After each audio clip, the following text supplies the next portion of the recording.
ਲੋਕਾਂ ਨੂੰ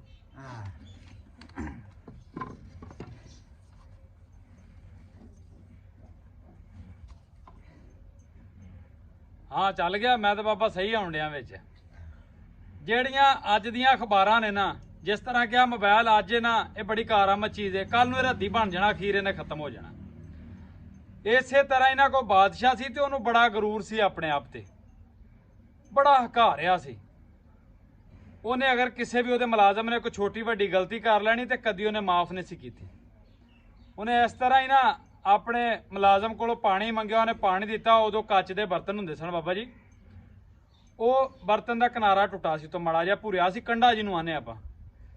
ਬਾਦਸ਼ਾਹ ਨੇ ਵੇਖਿਆ, ਬਾਦਸ਼ਾਹ ਜਲਾਲ ਚ ਆ ਗਿਆ। ਉਹਨੇ ਦੂਜਿਆਂ ਸਿਪਾਹੀਆਂ ਨੂੰ ਆਖਿਆ, ਇਹਨੂੰ ਫੜ ਕੇ ਤੇ ਕੋਈ 20-25 ਕੋੜੇ ਲਾ ਦਿਓ। ਉਹਨਾਂ ਨੂੰ ਮਾਰਿਆ। ਜਿਹੜਾ ਪਿਆਲਾ ਜਿਹਾ ਸੀ ਨਾ ਪਾਣੀ ਵਾਲਾ, ਜਿਹੜਾ ਗਲਾਸ ਸੀ, ਉਵੇਂ ਭੰਨ ਦਿੱਤਾ। ਉਹ ਵਕਤ ਗੁਜ਼ਰਦਾ ਰਿਹਾ। ਉਸ ਤੋਂ ਬਾਅਦ ਨਵਾਂ ਬਾਦਸ਼ਾਹ ਆਇਆ, ਉਹਨੇ ਜੰਗ ਕੀਤੀ। ਜਿਹੜਾ ਪਹਿਲਾ ਬਾਦਸ਼ਾਹ ਸੀ ਉਹਨੇ ਢੱਕ ਦਿੱਤਾ, ਤੇ ਜਿਹੜੇ ਉਸ ਬਾਦਸ਼ਾਹ ਦੇ ਮੁਲਾਜ਼ਮ ਸਨ ਉਹ ਆਖਿਆ ਵੀ ਇਸ ਬਾਦਸ਼ਾਹ ਦੀ ਨਾ ਖਿਦਮਤ ਕਰਿਆ ਕਰੋ, ਇਹਨੂੰ ਖਵਾਇਆ ਪਿਆਇਆ ਕਰੋ ਤੁਸੀਂ। ਉਹਨਾਂ ਮੁਲਾਜ਼ਮਾਂ ਦੀ ਉਹਦੇ ਬਾਦਸ਼ਾਹ ਤੇ ਡਿਊਟੀ ਲਾ ਛੜੀ। ਬਾਦਸ਼ਾਹ ਨੂੰ ਤਰੇ ਲੱਗੀ ਜੇਲ੍ਹ ਦੇ ਵਿੱਚ, ਉਹਨੇ ਪਾਣੀ ਮੰਗਿਆ। ਉਹੋ ਹੀ ਜਿਹੜਾ ਮੁਲਾਜ਼ਮ ਸੀ ਨਾ, ਉਹਨੇ ਉਸੇ ਹੀ ਪਿਆਲੇ ਦੇ ਵਿੱਚ ਪਾਣੀ ਪਿਆ ਤੇ ਉਹ ਪਿਆਲਾ ਨਾ ਜੁੜਿਆ ਹੋਵੇ ਥੋੜੀ ਕੈਂਕਰਾਂ ਦੇ ਨਾਲ, ਬੜੀ ਮਿਹਨਤ ਕੀਤੀ ਹੋਵੇ। ਬਾਦਸ਼ਾਹ ਦਾ ਮੇਰੇ ਨਾਲ ਇਹ ਸਲੂਕ ਤੇ ਉਹ ਕਿਉਂ ਕੀਤਾ ਬੁਰਾ? ਇੱਕ ਬਿਲਕੁਲ ਹੀ ਟੁੱਟਾ ਭੱਜਾ ਭਾਂਡਾ ਜਿਹਦੇ ਨਾਲ ਤੂੰ ਮੈਨੂੰ ਪਾਣੀ ਪਿਆਣ ਡਿਆ। ਉਹ ਮੁਲਾਜ਼ਮ ਨੇ ਆਖਿਆ, ਉਹਨੇ ਆਖਿਆ ਬਾਦਸ਼ਾਹ ਸਲਾਮਤ, ਮੈਂ ਤੁਹਾਡੇ ਨਾਲ ਇਹ ਸਲੂਕ ਨਹੀਂ ਕੀਤਾ ਹਰਗਜ਼। ਇਹ ਵਕਤ ਤੁਹਾਡੇ ਨਾਲ ਕਰਦਾ ਪਿਆ। ਕੋਈ ਵਕਤ ਸੀ ਤੁਸੀਂ ਇੱਕ ਮਾੜਾ ਜਿਹਾ ਕੰਡਿਆ ਭੁਰਿਆ ਸੀ ਤੇ ਪਾਣੀ ਨਹੀਂ ਸੀ ਪੀਤਾ। ਅੱਜ ਸਾਰਾ ਟੁੱਟਾ ਪਿਆ ਤੇ ਤੁਸੀਂ ਇਹਦੇ ਚ ਪਾਣੀ ਪੀ ਗਏ ਹੋ। ਗੱਲ ਇਸੇ ਤਰ੍ਹਾਂ ਹੀ ਹੈ। ਇਹ ਜਿਹੜੀ ਤਾਕਤ ਹੈ ਨਾ ਯਾਰ, ਰਿਜ਼ਕ ਇਹ ਅੱਲਾਹ ਪਾਕ ਦਾ ਦੇਣ ਹੈ। ਗਰੂਰ ਦਾ ਸਿਰ ਹਮੇਸ਼ਾ ਹੀ ਥੱਲੇ ਗਿਆ ਵੇ, ਗਰੂਰ ਦਾ ਸਿਰ ਕਦੀ ਵੀ ਤਾਂ ਨਹੀਂ ਗਿਆ।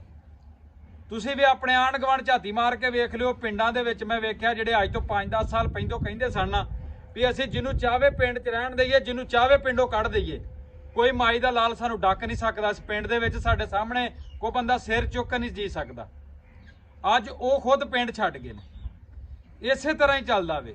ਇਹ ਦੁਨੀਆਦਾਰੀ ਦਾ ਨਿਜ਼ਾਮ ਹੈ। ਸਦਾ ਬਾਦਸ਼ਾਹੀ ਸੋਹਣੇ ਰੱਬ ਦੀ ਹੈ। ਸਦਾ ਬਾਦਸ਼ਾਹ ਨਾ ਇੱਥੇ ਤੂੰ ਰਹਿਣਾ ਨਾ ਮੈਂ ਰਹਿਣਾ। ਇਸ ਤੋਂ ਕਰਕੇ ਆਨਾ ਮੈਂ ਬੰਦਿਆਂ ਨਾਲ ਉਹ ਸਲੂਕ ਕਰੋ, ਉਹ ਰਵੱਈਆ ਆਪਣੇ ਭੈਣ ਭਰਾਵਾਂ ਨਾਲ ਆਂਢ ਗੁਆਂਢ ਮਹੱਲੇ 'ਚ ਪਿੰਡ ਦੇ ਵਿੱਚ ਰੱਖੋ, ਕਿਉਂਕਿ ਕੱਲ ਨੂੰ ਜਦੋਂ ਤੁਹਾਡੇ ਤੇ ਵੀ ਬੁਰਾ ਵਕਤ ਆਉਣਾ ਨਾ, ਤਾਂ ਕਿ ਲੋਕ ਤੁਹਾਡੀ ਜਿਹੜੀ ਚੰਗਿਆਈ ਆਸਾਨ ਕੀਤਾ ਚੇਤੇ ਰੱਖਣ ਤੇ ਉਹਦੇ ਬਦਲੇ ਤੁਹਾਨੂੰ ਕੋਈ ਚੰਗਿਆਈ ਮਿਲ ਜਾਵੇ। ਕਿਉਂਕਿ ਸਦਾ ਬਾਦਸ਼ਾਹੀ ਤੁਹਾਡੀ ਰਹਿ ਨਹੀਂ ਸਕਣੀ ਹੈ। ਮੇਰੀ ਗੱਲ ਅੱਜ ਲਿਖ ਕੇ ਰੱਖ ਲੈ। ਸਦਾ ਬਾਦਸ਼ਾਹੀ ਸਿਰਫ ਸੋਹਣੇ ਰੱਬ ਦੀ ਹੈ। ਤੇਰਾ ਗਰੂਰ ਤਕੱਬਰ ਹਰ ਸ਼ੈ ਖਤਮ ਹੋ ਜਾਣੀ ਹੈ।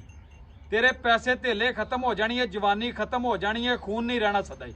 ਇਹ ਖੂਨ ਖੋਲਣਾ ਹੀ ਹਟ ਜਾਣਾ ਵੇ। ਇਸ ਤੋਂ ਕਰਕੇ ਸਾਡੇ ਬਲੱਡ ਕਿਉਂਕਿ ਇਸ ਤਰ੍ਹਾਂ ਦੇ ਹੋ ਗਏ ਨੇ ਹੁਣ, ਮਾੜੇ ਬੰਦੇ ਤੇ ਸਾਨੂੰ 10 ਵਾਰੀ ਗੁੱਸਾ ਹੁੰਦਾ ਤੇ ਤਗੜੇ ਬੰਦੇ ਨੂੰ ਵੇਖ ਕੇ ਤੇ ਬਲੱਡ ਗਰਮ ਹੀ ਨਹੀਂ ਹੁੰਦਾ। ਮੈਂ ਵੇਖਿਆ ਤਗੜਾ ਬੰਦਾ ਵਾਅਦਾ ਵੀ ਕਰ ਜਾ ਤੇ ਬੰਦੇ ਅੱਗੋਂ ਹੱਥ ਛੱਡਦੇ ਨੇ। ਚੌਧਰੀ ਸਾਹਿਬ ਨੇ ਨਾ, ਚੌਧਰੀ ਸਾਹਿਬ ਦਾ ਮਜ਼ਾਕ ਹੈ, ਪਿਆਰ ਹੈ ਚੌਧਰੀ ਸਾਹਿਬ ਦਾ। ਤੇ ਮਾੜੇ ਬੰਦੇ ਦੀ ਅਸਾਂ ਹੋਏ ਵੀ ਬਰਦਾਸ਼ਤ ਨਹੀਂ ਕਰਦੇ। ਹੋਏ ਤੂੰ ਕੌਣ ਹੁੰਦਾ ਸਾਨੂੰ ਇਹ ਕਹਿਣ ਵਾਲਾ? ਬਾਕੀ ਮੇਰੀ ਦੁਆ ਹੈ ਅੱਲਾਹ ਪਾਕ ਸਭ ਨੂੰ ਨੇਕ ਹਦਾਇਤ ਦੇਵੇ, ਮਾੜਿਆਂ ਨਾਲ ਚੰਗਾ ਸਲੂਕ ਕਰਨ ਦੀ ਹਦਾਇਤ ਦੇਵੇ। ਹਮੇਸ਼ਾ ਹੱਸਦੇ ਰਹੋ, ਵਸਦੇ ਰਹੋ, ਖੁਸ਼ੀਆਂ ਵੰਡਦੇ ਰਹੋ। ਅਗਰ ਰਹੀ ਜ਼ਿੰਦਗੀ ਤੇ ਫਿਰ ਜ਼ਰੂਰ ਮਿਲਾਂਗੇ ਇਨਸ਼ਾਅੱਲਾ।